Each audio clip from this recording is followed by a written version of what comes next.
Եթե հաջողվում էր Հայաստանին ֆուտբոլային դիվանագիտությունը Թուրքիայի հետ գլուխ բերել, ես այդ թեման լավ եմ ուսումնասիրել, գիտեմ բոլոր հանգրվաններով, դա Հայաստանում էլի պետք է ընկալվել այնպես, ինչպես հիմա դուք եք ասում, Թուրքիայի միջամտություն արդեն Հայաստանի ներքին կամ արտաքին օրակարգերին։ Չեմ կարծում, որովհետև դա փորձ էր կարգավորելու հայ-թուրքական հարաբերությունները, դիվանագիտական, բացել սահմանները։ Հիմա նույնը չէ։ Հիմա նույնը չէ, որովհետև այս պահին Հայաստանի պատերազմից հետո Հայաստանի ինքնիշխանությունը, սուվերենությունը ահագին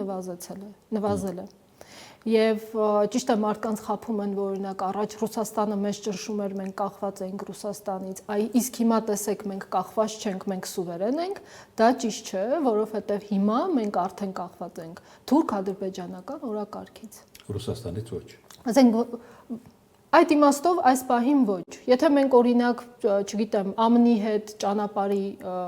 ճանապարհները, կոմունիկացիաները շահագործելու պայմանագիր ենք կնքում եւ այդտեղ կա Ադրբեջանի ստորագրությունը, բայց ասում ենք դա մեր սուվերեն հարցն է, այստեղ արդեն խնդիր կա։ Սա է նաեւ ազատ, ոնց ասած, կանաչ լույս վառել Ադրբեջանի եւ Թուրքիայի համար, որ այսուհետ ցանկացած միջազգային փաստաթուղթ ում հետ որ դու կկնքես, կստորագրես, դա իմ շահերը պետք է հաշվի առնվեն այդտեղ։ Սա նշանակում է, որ Հայաստանի սուվերենությունը նվազել է, եթե Ադրբեջանը թույլ է տալիս իրեն խառնվելու Հայաստան եւ հարաբերություններում։ Նվազել է օգոստոսի 8-ի համաձայնագրով։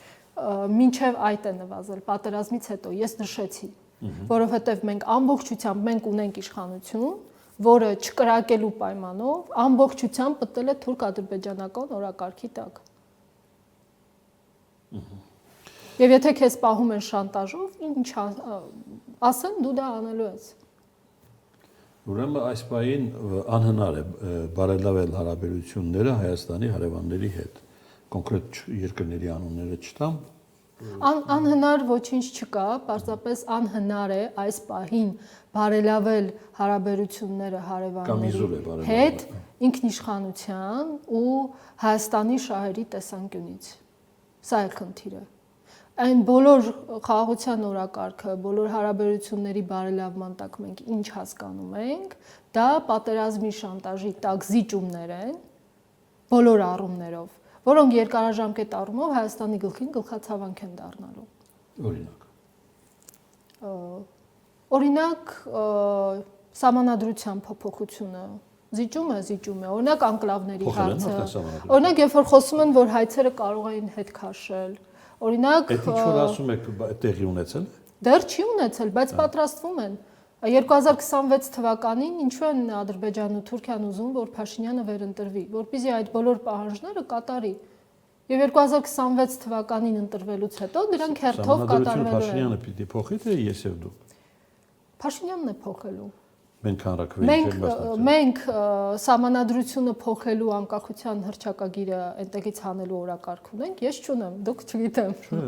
Չունենք, տեսնում եք, նշանակում է դա մենք չենք փոխում, դա փոխում է իշխանությունը։ Հանրաքվեն կլինի, արդյունքը կլինի, կտեսնենք ինչ է լինելու, ըստ բայց ես այստեղ չեմ տեսնում զիջում որևէ երկրի։ Զիջումը այն է, որ մենք սահմանադրություն ենք փոփոխում որևէ երկրի պահանջով։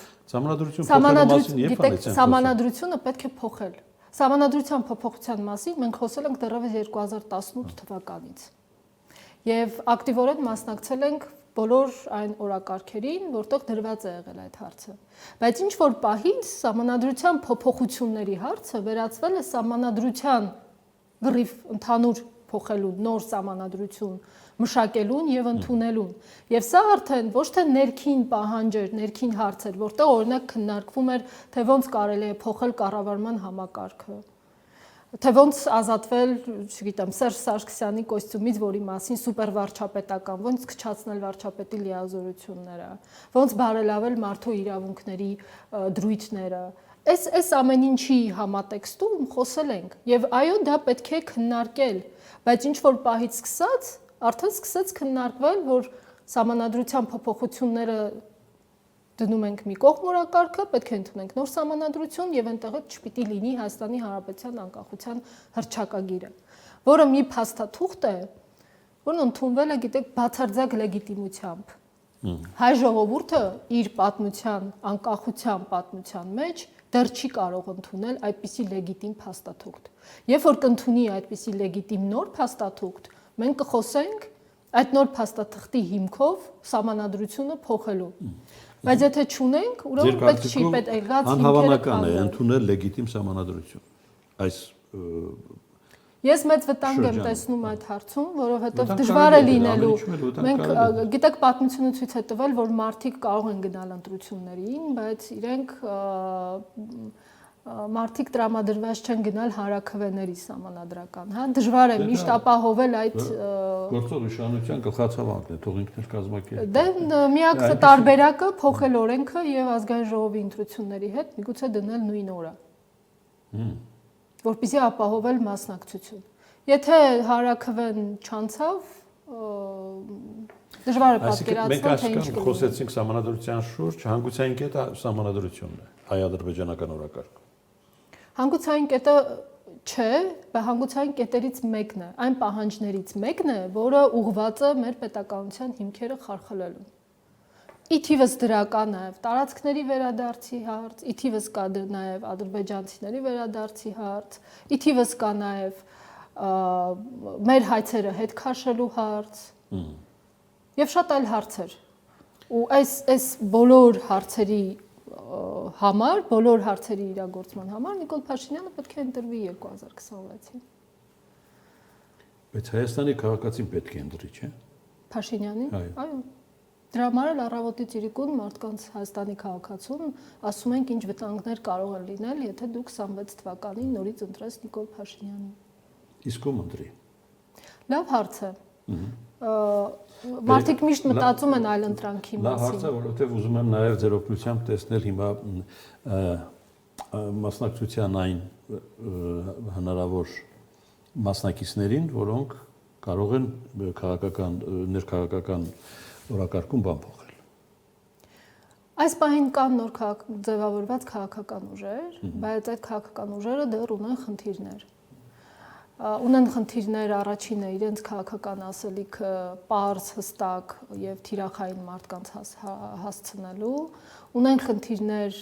առաջնորդության հետ կապված, թիմային կազմակերպվածության եւ այլընտրանքներ առաջարկելու հետ կապված։ Արվում են միանգամից շատ առաջարկներ մարդկանց, որոնք ես կարծում եմ քաղաքացիները միջև ընտրություններ չեն հասցնելու դա մարզը։ Պետք է հստակ ընտրել թիրախային ուղիները եւ այդ թիրախային ուղիներով մարդկանց հետ աշխատել։ Համենայն դեպս գիտեք ինչ, մարդիկ փորձելու են փնտրել մարդ, ով կարողանալու է Նիկոլ Փաշինյանի հետ քաղաքական ճկունությամբ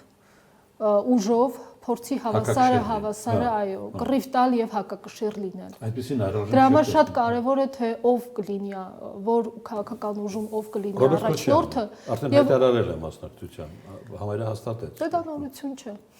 Նորություն չէ։ Հակակշիռ։ Կան մարդիկ, չէ, որպես հակակշիռ կան մարդիկ, ովքեր տեսնում են հակակշիռ։ Եվ ինչու համար են տեսնում, այստեղ կան կներեք, բայց օբյեկտիվ պատճառներ նաև, որովհետև ունեն քաղաքական ճանապարհ անցած, եղել է նախագահ, ինչ որ չափով կարողացել է անվտանգություն ապահովել, չեմ խոսում բացասական դրա մասին, բոլորս գիտենք։ Ես փորձում եմ նայել այն մարդկանց տեսանկյունից, ովքեր Ռոբերտ Քոչարյանին դիտարկում են որպես այլընտրանք։ Ռոբերտ Քոչարյանի մեջ տեսնում են առաջնորդություն, քաղաքական ջինք ու կամք։ Չէ, Ռոբերտ Քոչարյանը իմ համար անցյալ է։ Այդ իմաստով, բայց կան մարդիկ։ Ես այս պահին ֆավորիտ չունեմ։ Քաղաքական ֆավորիտի մասին։ Քաղաքական ֆավորիտ ես այս պահին չունեմ։ Բայց 2026 թվականին ընթառաջ անպայման տեսնելու եմ այդ ֆավորիտին եւ մարդիկ եւս անպայման տեսնելու են։ Որովհետև կա վակուում առաջնորդության եւ դա լրացվելու է անպայման։ Չի կարող այդ տեղը բաց մնալ։ Եթե ոչ, գործող իշխանությունը վերընտրվել է։ Իհարկե։ Բայց բոլոր դեպքերում ես կարծում եմ, որ այդ քաղաքական ուժերը, որոնք փորձում են պայքարել Նիկոլ Փաշինյանի դեմ, ովքերի հայտ են ներկայացրել իրեն, պետք է լինեն ավելի համարձակ, քան Նիկոլ Փաշինյանը եւ ավելի անկանխատեսելի, քան Նիկոլ Փաշինյանը։ Նիկոլ Փաշինյանը իր բոլոր հակառակորդներին ճանաչում է, գիտի բոլորին եւ բոլորը իր համար կանխատեսելի մարդիկ են։ Դրա համար պետք է հնարավորինս դուրս գալ ստանդարտ լուծումներից եւ փորձել լինել ավելի անկանխատեսելի։ Օրինակ, ես կարող եմ ասել, ենթադրենք, երբ որ Նիկոլ Փաշինյանը գնում է ինչ-որ տեղ, օրինակ Գյումրի, հավաքում է ամբողջ ոստիկանությունը, ծնգնում է Գյումրի, ընդդիմությունը պետք է այնպես անի, որ Նիկոլ Փաշինյանը իրեն կոմֆորտ չզգա։ Այսինքն ինքնաբուխ հավաքներ սկսի միաժամանակ Երևանում։ Ընակ պիտի գնա Մայրաթոռը գրավի։ Թող ջլատեն ուժերը։ Եթե ինքնաբուխ հավաք սկսվի օրինակ Երևանում, բոլոր քաղաքական ուժերը իրենց համակիրներին կոչ անեն հավաքվել Հանրապետության հրապարակում, Նիկոլ Փաշինյանը այդքան ուժերը չի հավաքի գնա Մայրաթոռ։ Չեն գիտակցում, որ կարելի է։ Ես կարծում եմ համարձակությունը չկա։